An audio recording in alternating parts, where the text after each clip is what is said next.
Hi friends, welcome to my channel.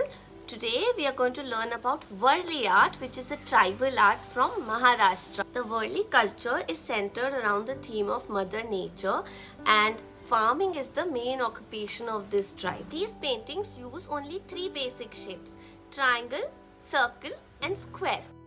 The circle represents the sun and the moon. Triangle represents mountain or conical trees. Two vertically inverted triangles represent a human figure. Two horizontally inverted triangles represents an animal figure. The square is generally a central motif which is called as a chalk, and it's the home of their goddess. The circular dance that humans do holding hands with each other is called as tarpa dance. This also represents the circle of life. So let's get on with it.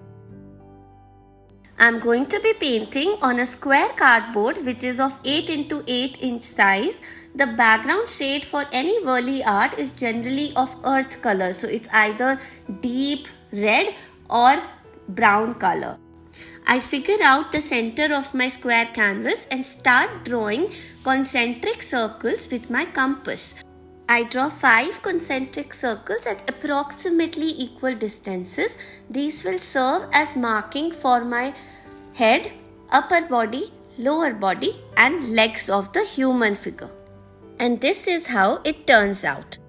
And then I take a protractor and I start marking at 20 degrees points. So in one circle I will end up with 18 points.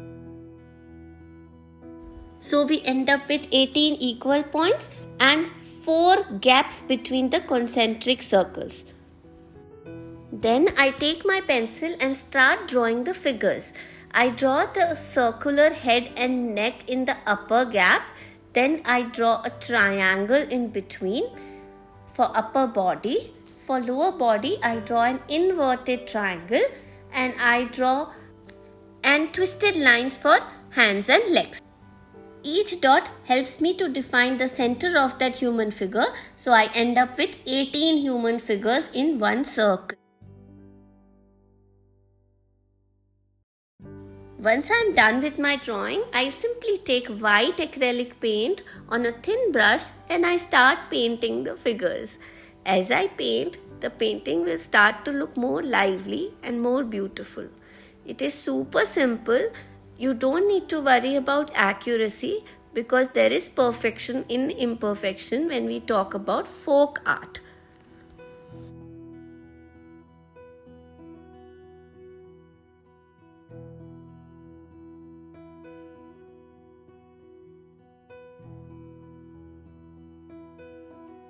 I keep on doing this until I am finished with my circle. Look how beautiful it is turning out to be.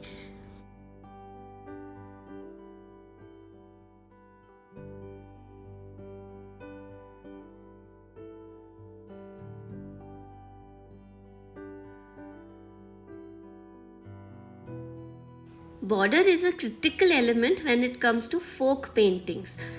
I am using a very simple border of slanting lines which is easy to make and makes the painting look complete.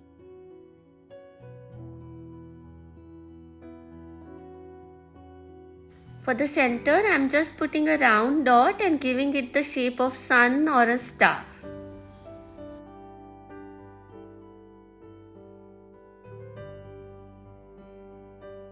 And it is completed. Tell me in comments if you like it.